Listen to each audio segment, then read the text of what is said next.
आणि अजून एक अशी मिसकन्सेप्शन आहे ती म्हणजे काही लोक अजूनही म्हणतात की स्तनपानामुळे शरीर कमकुवत होतं. हे कितपत खरं आहे?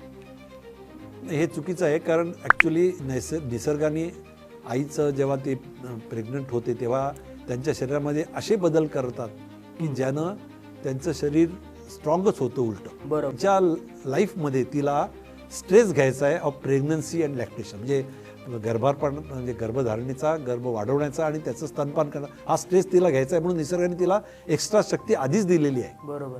तर त्याच्यामुळे तुम्ही मनात अजिबात आणू नका की आपण कमकुवत होतो, कारण तुम्हाला नैसर्गिकरित्या तुमच्या शरीरामध्ये ती शक्ती आहे. बरोबर. आणि स्त्री ही नेहमी भावनिकदृष्ट्या, मानसिकदृष्ट्या पुरुषापेक्षा कणखरच असते. बरोबर. शारीरिक गोष्ट विचार सोडून द्या त्याचा, पण त्याच्यापेक्षा ती नेहमीच कणखर असते.